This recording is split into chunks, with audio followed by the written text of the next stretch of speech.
चलो आज हम लोग पढ़ते हैं एक्सेलरेशन के बारे में। तो एक्सेलरेशन क्या होता है, इसको हम लोग कहते हैं rate of change of velocity. मतलब कि कोई भी अगर ऑब्जेक्ट है तो उसमें यूनिट टाइम में, मान लो 1 सेकेंड या 1 मिनट, यूनिट टाइम में कितना उसके वेलोसिटी में चेंज आया, उसी को हम लोग एक्सेलरेशन कहते हैं। अगर किसी ऑब्जेक्ट के वेलोसिटी में चेंज आ रहा है मतलब कि उस ऑब्जेक्ट के पास एक्सेलरेशन है।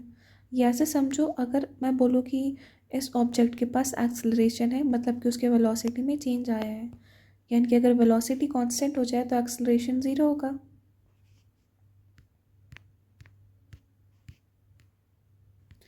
अब जैसा हम लोग स्पीड और वेलोसिटी में देखते आए हैं, एक्सेलरेशन भी दो तरह का, पहला है एवरेज एक्सेलरेशन, दूसरा है इंस्टेंटेनियस एक्सेलरेशन।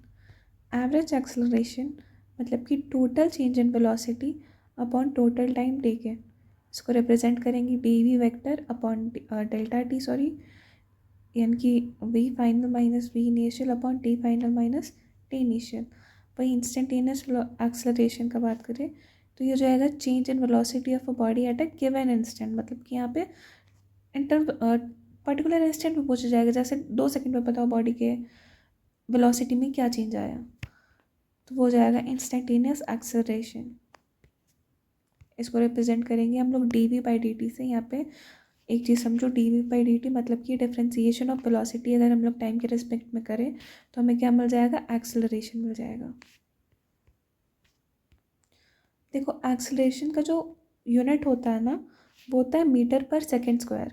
यानी कि अगर मैं बोलूँ एक्सेलरेशन है 10 मीटर पर सेकेंड स्क्वायर, तो इसे ऐसे देखो, 1 सेकेंड, ये देखो 10 मीटर पर सेकेंड अपॉन सेकेंड, यानी कि 1 सेकेंड में बॉडी के वेलोसिटी में 10 मीटर पर सेकेंड का चेंज आया।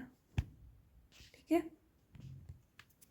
यानी कि अगर मैं बोलूँ कि किसी ऑब्जेक्ट का एक्सेलरेशन 10 मीटर पर सेकेंड स्क्वायर है, यानी कि उस that the velocity of the body either increases और डिक्रीजेस बाय 10 मीटर पर सेकेंड। अगर ये +10 मीटर है यानी कि बढ़ रहा है, अगर ये -10 मीटर लिखा हो यानी कि घट रहा है। 1 सेकेंड में बॉडी के वेलोसिटी में कितना चेंज आया, उसी को हम लोग एक्सेलरेशन कहते हैं।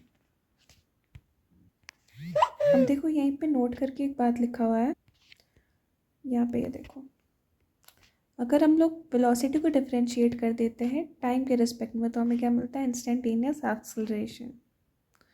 अब उल्टा करके देखो, अगर हम लोग एक्सेलरेशन को इंटीग्रेट करें तो हमें वेलोसिटी मिल जाएगा। देखो यहाँ पे ये देखो, मुझे अगर डिस्प्लेसमेंट दिया हुआ है, ये मान लो ये मेरा डिस्प्लेसमेंट है, वेलोसिटी है और ये एक्सेलरेशन है। मुझे अगर डिस्प्लेसमेंट दिया हुआ है और वेलोसिटी चाहिए तो मैं डिस्प्लेसमेंट को डिफरेंशिएट कर दूँ टाइम के रिस्पेक्ट में, मुझे वेलोसिटी मिल जाएगा। अगर मुझे वेलोसिटी पता है और मुझे एक्सेलरेशन चाहिए तो मैं वेलोसिटी को डिफरेंशिएट कर दूंगी टाइम के रिस्पेक्ट में, तो मुझे एक्सेलरेशन मिल जाएगा। ये था नीचे जाने के लिए। अब उल्टा करके देखते हैं, अगर मैं बोलूँ कि मुझे इस बार एक्सेलरेशन पता है और मुझे वेलोसिटी चाहिए तो मैं एक्सेलरेशन को इंटीग्रेट कर दूंगी। ये इंटीग्रेशन का साइन नहीं है, ऐसे अजीब सा। अगर एक्सेलरेशन दिया हुआ है तो मैं एक्सेलरेशन को अगर इंटीग्रेट करूँ तो मुझे वेलोसिटी मिलेगा। वहीं पे मैं वेलोसिटी को अगर इंटीग्रेट करूँ तो मुझे डिस्प्लेसमेंट मिल जाएगा।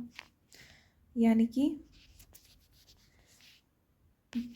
डिस्प्लेसमेंट से लेके वेलोसिटी जाने के लिए, या डिस्प्लेसमेंट से लेके एक्सेलरेशन तक जाने के लिए मुझे डिफरेंशिएट करना पड़ता है, और एक्सेलरेशन से लेके वेलोसिटी या डिस्प्लेसमेंट तक जाने के लिए मुझे इंटीग्रेट करना पड़ता है।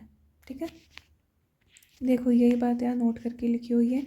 Integration of acceleration gives velocity, integration of velocity gives displacement, and double differentiation of x gives ए। अब देखो, अगर मैं ये जो मेरा डिस्प्लेसमेंट है इसे एक बार डिफरेंशिएट करूँ तो वेलोसिटी मिलेगा ना, बट अगर इसे 2 बार डिफरेंशिएट करते हैं तो हमें एक्सेलरेशन मिल जाएगा। इसे डबल डिफरेंशिएशन कहते हैं। तो अगर डिस्प्लेसमेंट गिवन है और हमें एक्सेलरेशन चाहिए तो इसे एक्सेलरेशन का हमें डबल डिफरेंशिएशन करना है विद रिस्पेक्ट टू टाइम। चलते हैं, ये फार्मूलाज यहाँ पे लिखे हैं, ध्यान से पढ़ लो। p equals to D X upon D T, यानी कि x हो जाएगा इंटीग्रेशन v डी टी।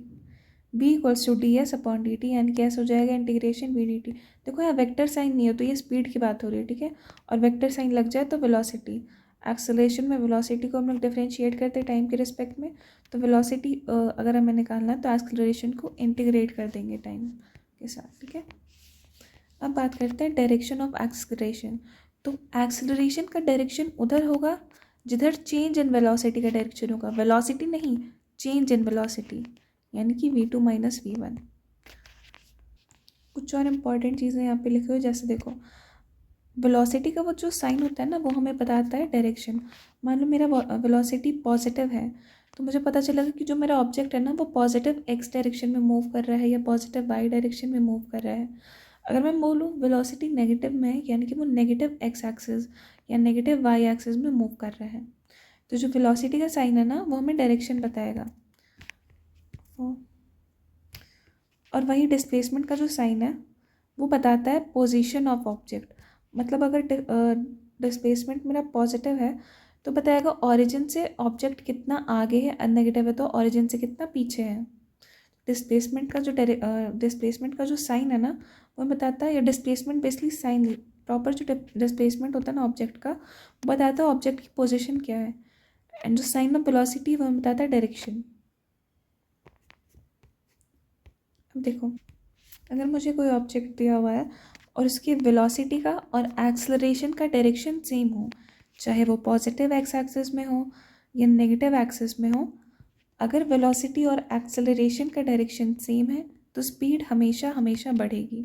यहाँ देखो वेलोसिटी और एक्सेलरेशन का डायरेक्शन सेम है तो यहाँ पर भी स्पीड ऑब्जेक्ट की बढ़ेगी। या देखो एक्सेलरेशन पॉजिटिव में है, वेलोसिटी नेगेटिव में है तो स्पीड घटेगी। एक्सेलरेशन पॉजिटिव में है, सॉरी एक्सेलरेशन इस बार नेगेटिव में है, वेलोसिटी पॉजिटिव में है तो यहाँ पर भी स्पीड घटेगी ऑब्जेक्ट की। एक और चीज़ समझना है कि अगर जो वेलोसिटी है वो मेरे एक्सेलरेशन के परपेंडिकुलर हो जाए, 90 डिग्री पे हो जाए, तो जो मेरा पार्टिकल है ना वो सर्कुलर मोशन में मूव करना स्टार्ट कर देगा। ये देखो अब ये जो पूरा ये कंसेप्ट है ना ये पूरा हमें सर्कुलर मोशन में पढ़ना है आगे आने वाले चैप्टर्स में। अच्छा यहाँ पे कुछ और इम्पॉर्टेंट पॉइंट्स लिखे हुए हैं वो हम ध्यान से पढ़ लेते हैं। अगर मुझे बोला जा रहा है कि इस ऑब्जेक्ट की एक्सेलरेशन 0 है, इसका ये मतलब नहीं कि वेलोसिटी 0 होगा, इसका ये मतलब है कि जो वेलोसिटी है वो कांस्टेंट है। क्योंकि डिफरेंशिएशन अगर हम किसी कांस्टेंट को डिफरेंशिएट करते हैं ना तो वो वैल्यू 0 आती है। यानी कि अगर एक्सेलरेशन 0 है तो ज़रूरी नहीं कि वेलोसिटी 0 हो भी सकती है, कब होगी वो हम अभी देखेंगे। इसका ये मतलब है कि वेलोसिटी कांस्टेंट है। अगर मुझे बोला जाए, अगर मैं किसी इंस्टेंट की बात करूँ और मैं बोलूँ इस इंस्टेंट पे वेलोसिटी ऑफ द ऑब्जेक्ट 0 है, तो भी ये कंफर्म नहीं है कि एक्सेलरेशन हमेशा 0 होगा। मान लो ये मेरा एक बॉल है, इस बॉल को हमने ऊपर हवा में फेंका तो इस बॉल के नीचे mg एक्ट कर रहा है ना, इसका वेट। देखो ये बॉल ऊपर जाएगा ना तो बहुत ही थोड़ी टाइम के लिए ऊपर जाने के बाद ये इसकी वेलोसिटी 0 हो जाएगी, बट इस पर एक्सेलरेशन अभी भी नीचे एक्ट कर रहा होता है, a बराबर g डाउनवर्ड डायरेक्शन में, एक्सेलरेशन ड्यू टू ग्रेविटी। तो इस इंस्टेंट की मैं बात करूँ ना तो यहाँ पे वेलोसिटी इस ऑब्जेक्ट की 0 है बट इसका एक्सेलरेशन 0 नहीं है, एक पर्टिकुलर इंस्टेंट पे याद रखना। बट भाई अगर मैं किसी टाइम इंटरवल के लिए बोल दूँ, मैं बात करूँ अगर किसी इंटरवल के लिए उस ऑब्जेक्ट का वेलोसिटी 0 हो जा रहा है तो फिर एक्सेलरेशन 0 हो सकता है।